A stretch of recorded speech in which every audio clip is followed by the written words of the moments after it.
আলাইকুম প্রিয় ভিউয়ার্স, আশা করি সকলে খুব ভালো আছেন। ভিডিও পরিক্রমায় আজকে আমরা আলোচনা করব সব সময় অজু অবস্থায় থাকার ফজিলত সম্পর্কে। আলোচনায় আছি আমি সৈয়দ সুলাইমান সিদ্দিক। ভিডিওটি শুরু করবার পূর্বে সকলের নিকট বিনীতভাবে অনুরোধ, যারা এখনো আমাদের চ্যানেলটি সাবস্ক্রাইব করেনি, আশা করি চ্যানেলটি সাবস্ক্রাইব করে পাশে থাকবেন এবং নিত্য নতুন ইসলামিক ভিডিও পেতে আমাদের চ্যানেলটি সাবস্ক্রাইব করে পাশে থাকবেন ইনশাআল্লাহ। আল্লাহ তাআলার কাছে পবিত্রতা অর্জনকারীদের গুরুত্ব ও মর্যাদা অনেক বেশি। পবিত্রতা অর্জনের অন্যতম মাধ্যম হচ্ছে অজু। অজু ছাড়া নামাজ হয় না।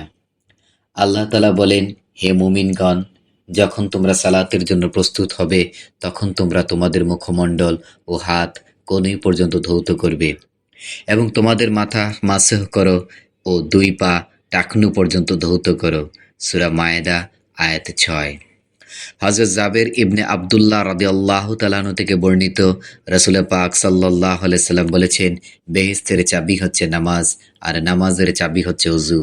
মুসনাদে আহমদ, হাদিস নাম্বার 3, পৃষ্ঠা 304। দুঃখিত, পৃষ্ঠা 340। সবসময় অজু অবস্থায় থাকার অনেক ফজিলত রয়েছে। সবচেয়ে বড় ফজিলত হলো এতে আল্লাহ তাআলার ভালোবাসা লাভ হয়।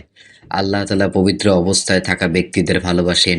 কোরআনে পাক ইরশাদ হয়েছে, নিশ্চয়ই আল্লাহ তাওবাকারী এবং পবিত্রতা অবলম্বনকারীদের ভালোবাসেন। সূরা বাকারা আয়াত 222।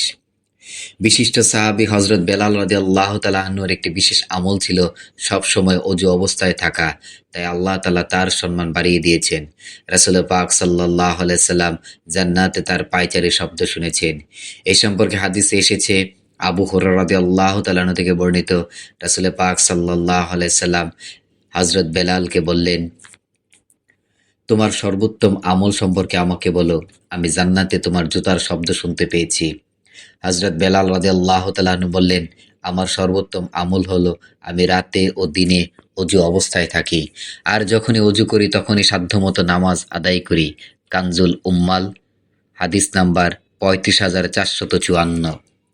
পবিত্র ব্যক্তিদের জন্য ফেরেশতা ক্ষমা প্রার্থনা করেন। আব্দুল্লাহ ইবনে ওমর রাদিয়াল্লাহু তাআলা আনহু বলেন, আল্লাহ রাসূল সাল্লাল্লাহু আলাইহি সাল্লাম ইরশাদ করেছেন, তোমরা তোমাদের দেহগুলোতে পবিত্র রাখবে, আল্লাহ তোমাদের পবিত্র করুন। যদি কোনো বান্দা অজু অবস্থায় ঘুমায় তাহলে তার পোশাকের মধ্যে একজন ফেরেশতা শুয়ে থাকেন। রাতে যখনই এ ব্যক্তি নড়াচড়া করে তখনই এ ফেরেশতা বলে, হে আল্লাহ, আপনি এই ব্যক্তিকে ক্ষমা করে দিন, কারণ সে অজু অবস্থায় ঘুমিয়েছে। সহিহ ইবনে হিব্বান, হাদিস নাম্বার ৩২৮। আলবানী সহিহুত তারগীব, হাদিস নাম্বার ৩১৭। কোন হাদিসে বলা হয়েছে, সর্বদা অজু অবস্থায় থাকলে এবং এই অবস্থায় মৃত্যু হলে শহীদের মর্যাদা লাভ হয়। হযরত আনাস রাদিয়াল্লাহু তাআলা আনহু থেকে বর্ণিত, তিনি বলেন, রাসূলুল্লাহ সাল্লাল্লাহু আলাইহি সাল্লাম আমাকে বলেছিলেন, হে আমার বেটা, সম্ভব হলে সবসময় অজু অবস্থায় থাকবে, কেননা মৃত্যুর ফেরেশতা অজু অবস্থায় তার জান কবজ করেন, তার শাহাদাতের মর্যাদা লাভ হয়। শুআবুল ঈমান, বাইহাকি, হাদিস নাম্বার 2783। প্রিয় ভিউয়ার্স, মহান আল্লাহ আমাদের সবাইকে সবসময় অজু অবস্থায় থাকার তৌফিক দান করুক এবং বেশি বেশি করে নেক আমল করে আল্লাহ এবং তার রাসূলের প্রিয় পাত্র হওয়ার তৌফিক দান করুক। ওমা তৌফিকনা ইল্লা বিল্লাহ। আসসালামু আলাইকুম ওয়া রাহমাতুল্লাহি ওয়া বারাকাতুহু।